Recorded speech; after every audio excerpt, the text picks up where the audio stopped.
اعوذ باللہ من الشیطان الرجیم بسم اللہ الرحمن الرحیم وَيَقُولُ الْإِنسَانُ وَإِذَا مَا مِتُّ لَسَوْفَ أُخْرَجُ حَيًّا، اور یہ انسان کہتا ہے حیران ہو کر،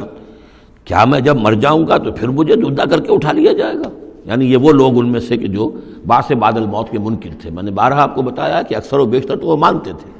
لیکن وہ کہتے تھے کہ وہاں ہمیں چھڑانے والے ہیں، ہمارے شفعاء ہیں، ہؤلاء شفعاؤنا عند اللہ۔ تو بعث بعد الموت کے وہ منکر نہیں تھے،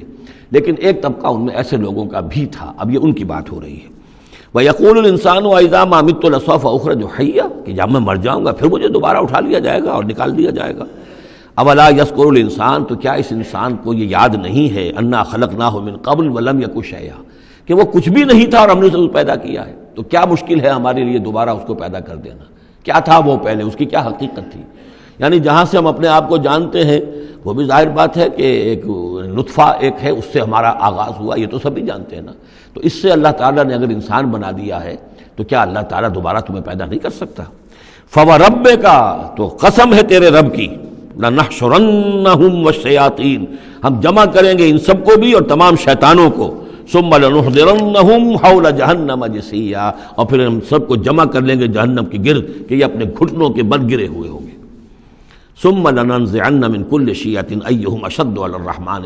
عتيا، پھر ہم ہر گروہ میں سے، ہر قوم میں سے پھر نکالیں گے کون ہیں وہ جو سب سے زیادہ اکڑنے والے تھے رحمان کے مقابلے میں۔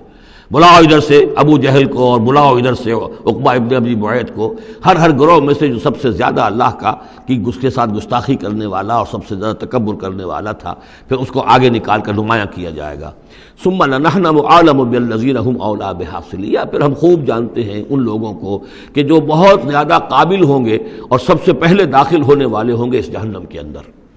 وَإِن مِّنكُمْ إِلَّا وَارِدُهَا كَانَ عَلَىٰ رَبِّكَ حَتْمًا مَّقْضِيًّا، اور تم میں سے کوئی بھی نہیں ہے مگر یہ کہ اسے ایک مرتبہ جہنم پر آنا ہوگا۔ یہ فیصلہ ہے تیرے رب کا حتمی، طے شدہ، حتمًا مقضیہ۔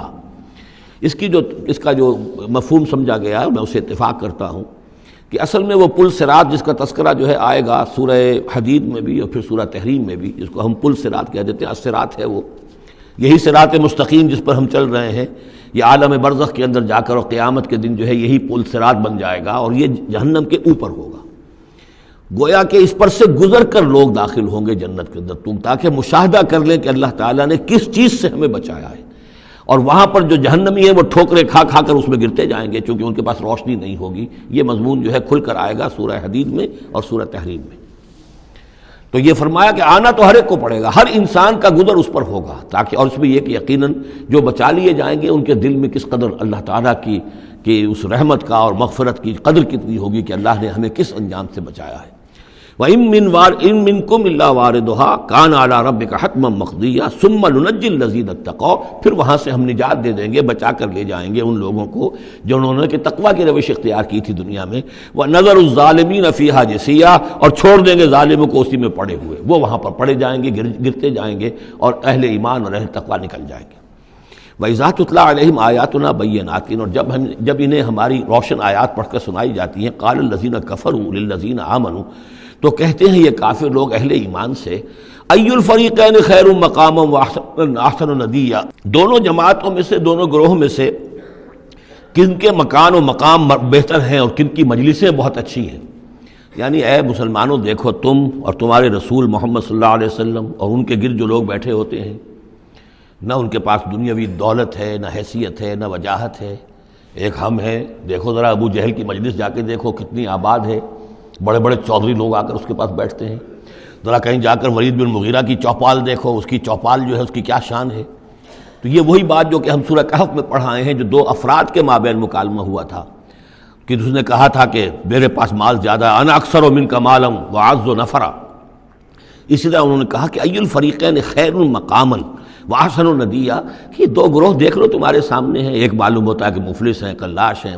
غلام لوگ ہیں، ان کے ساتھ بیٹھے ہوئے ہیں، بلال بیٹھا ہوا ہے، وہاں وہ ابو فقی بیٹھا ہوا ہے، یہ جو عمار ہے اور یہ فلاں ہے اور یہ یاسر ہیں، یہ لوگ ہیں۔ ادھر جا کر دیکھو وہ کتنی سج دھج کے ساتھ، شان و شوکت کے ساتھ ان کی محفلیں ہیں، کیا کچھ ساز و سامان ہے، کیسے قالین بچھے ہوئے ہیں۔ ای الفریقین خیر مقاما واحسن ندیا وَكَمْ أَهْلَكْنَا قَبْلَهُم مِّن قَرْنٍ، اور ہم نے ان سے پہلے کتنی ہی قوموں کو ہلاک کیا ہے، ہم احسن اساسا وریا، وہ ان سے بھی کہیں بڑھ کر تھے اپنے اساس البیت، اساس جس کو ہم اثاثہ کہتے ہیں، ساز و سامان میں اور نام و نمود میں، شان و شوکت میں، ریا، ان کی شان و شوکت ان سے بھی کہیں بڑھ کر تھی، اور وہ ہلاک ہوئے۔ قوم عاد اور قوم سمود یہ سب کا، اور قوم شعیب۔ قل من کان فی الضلالۃ فلیمدد لہ الرحمن مدا، اے نبی ان سے کہہ دیجئے جو شخص بھی ضلالت میں، گمراہی میں ہے، تو اللہ کا یہ طریقہ ہے، قاعدہ ہے کہ اللہ تعالیٰ اسے پھر اور ڈھیل دیتا ہے، رسی دراز کرتا ہے، اس کو اور نعمتیں دے دیتا ہے۔ حتیٰ اذا رأوا ما یوعدون، یہاں تک کہ جب اچانک وہ وقت آ جائے گا کہ جس کے ان کو دھمکی دی جا رہی ہے، اما العذاب و اما الساعہ، یا تو دنیا میں عذاب آ جائے، عذاب ہلاکت، عذاب استحصال، یا قیامت، فسیعلمون، تب وہ جان لیں گے، من ہوا شر مکانا واضعف جندا، کہ کون ہے جو اپنے مقام اور مرتبے کے اعتبار سے بدتر ہے، اور کون ہے کہ جو لشکر اور اپنے لاؤ لشکر کے اعتبار سے کمزور تر ہے۔